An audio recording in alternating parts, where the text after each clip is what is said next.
आज बात करते हैं मुगलों का काल वीर बंदा बैरागी।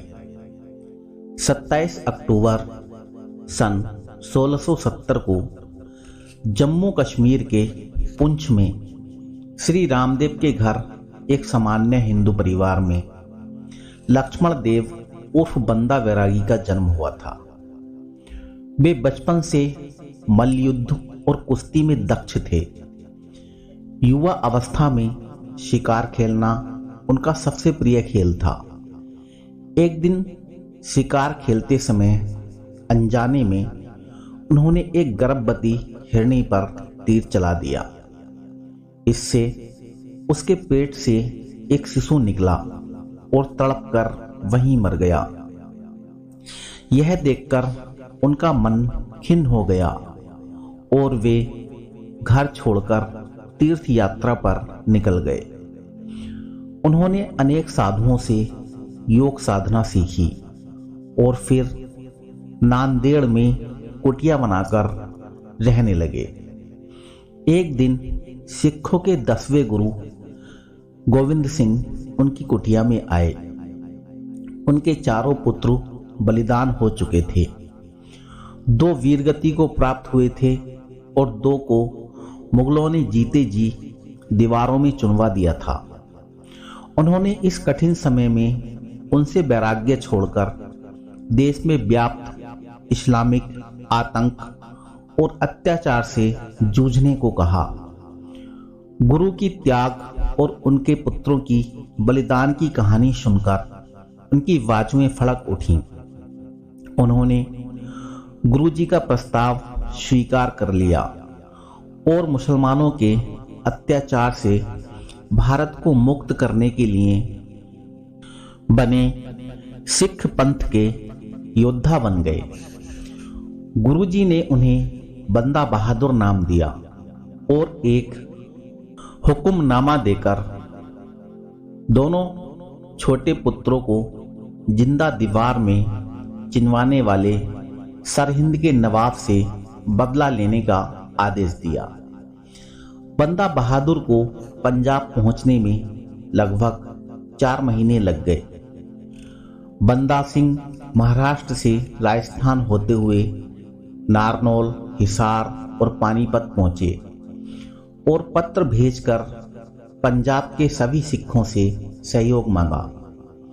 सभी सिखों में यह प्रचार हो गया कि गुरुजी ने बंदा को उनका जत्थेदार बनाकर भेजा है। बंदा के नेतृत्व में वीर राजपूतों ने पंजाब के किसानों विशेषकर जाटों को अस्त्र शस्त्र चलाना सिखाया। देखते ही देखते सेना गठित हो गई। बंदा बहादुर हजारों सिख सैनिकों को साथ लेकर मुगलों के संहार के लिए निकल पड़े। उन्होंने सबसे पहले श्री गुरु तेग बहादुर जी का शीश काटने वाले जल्लाद जलालुद्दीन का सिर काटा। फिर गुरुजी के दोनों छोटे पुत्रों को जिंदा दीवार में चिनवाने वाले सरहिंद के नवाब वजीर खान का वध किया। इससे चारों ओर उनके नाम की धूम मच गई। उन्होंने मुगल सत्ता और पंजाब, हरियाणा के मुस्लिम जमींदारों पर जोरदार हमले किए। सबसे पहले कैथल के पास मुगल कोषागार लूटकर सेना में बांट दिया गया। उसके बाद समाना, कुंजपुरा, सढोरा के मुस्लिम जमींदारों को धूल में मिला दिया। बंदा बहादुर की विजय से मुगल सत्ता कांप उठी। मुगलों को लगने लगा एक और शिवाजी पैदा हो गए। अगर उन्हें नहीं रोका गया तो मराठा और सिख मिलकर भारत से मुस्लिम शासन उखाड़ फेंकेंगे। इसलिए मुगलों ने फिर वही पुरानी फूट डालने की नीति अपनाई और अफवाह उड़ाई गई कि बंदा सिंह खुद गुरु बनना चाहता है और वो सिख पंथ की शिक्षाओं का पालन नहीं कर रहे हैं। इसके लिए उन्होंने गुरु गोविंद सिंह जी की दूसरी पत्नी माता सुंदरी, जो कि मुगलों के नज़रबंदी में दिल्ली में ही रह रही थी, को भी मोहरा बनाया।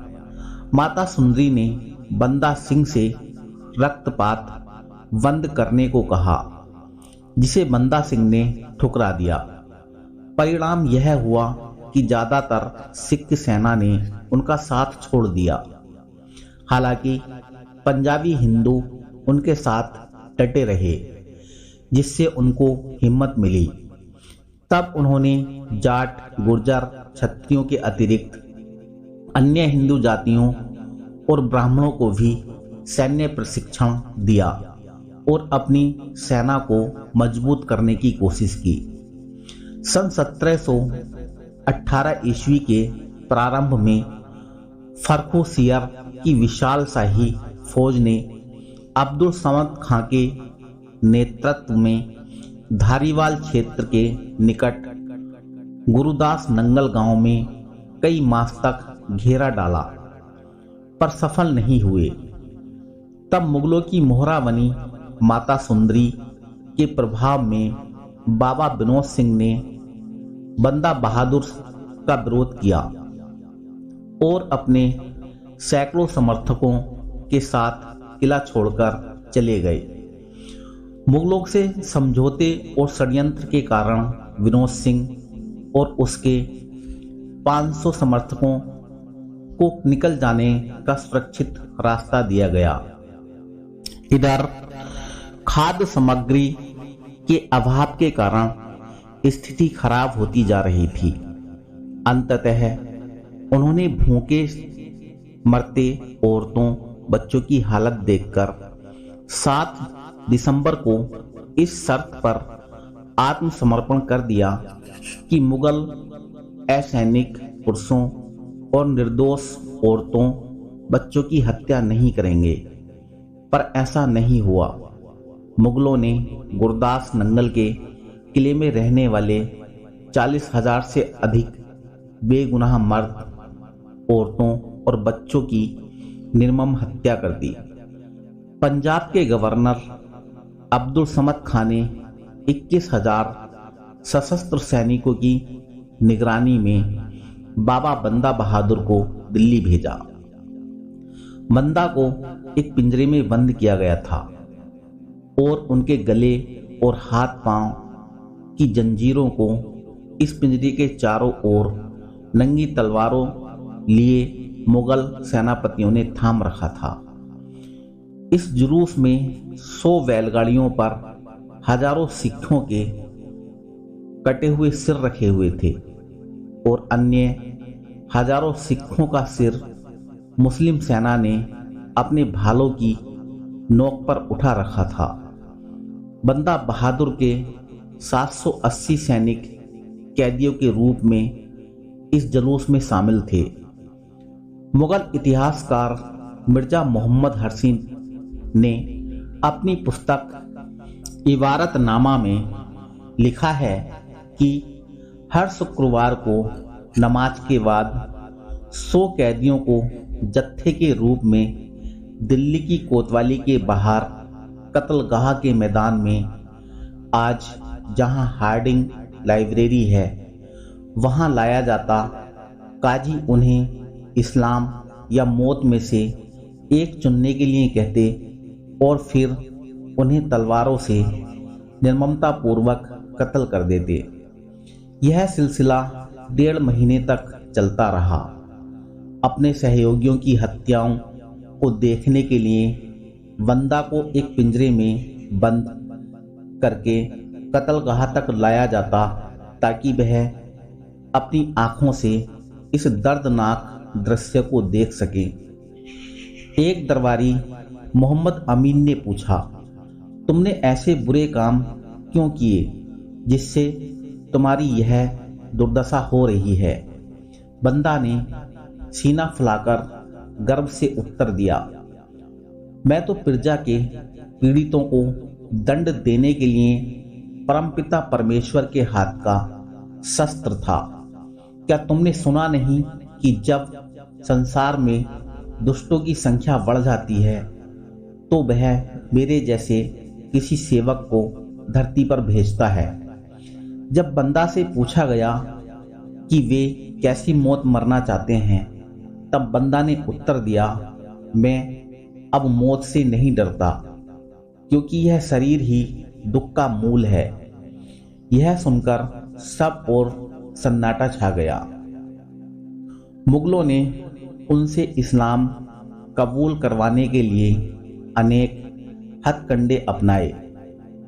जब सभी प्रयास विफल रहे तो बंदा की आंखों के सामने उनके एक एक सेनापति की हत्या कर दी गई।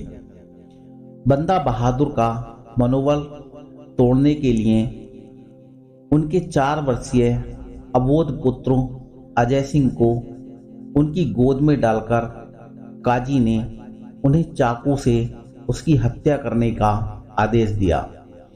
जब बंदा इसके लिए तैयार नहीं हुए तो मुगलों ने उनके सामने उस मासूम को चीर फाड़ दिया और उस मासूम के धड़कते हुए दिल को निकालकर बंदा के मुंह में जबरन ठूंस दिया।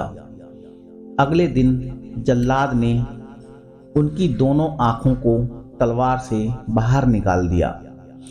जब बंदा टस से मस नहीं हुए तो रोज गर्म चिमटे से उनकी चमड़ियां उधेड़ने लगे। फिर उनके हाथ पैर काट दिए गए। अंत में मस्तक काटकर उनकी हत्या कर दी गई।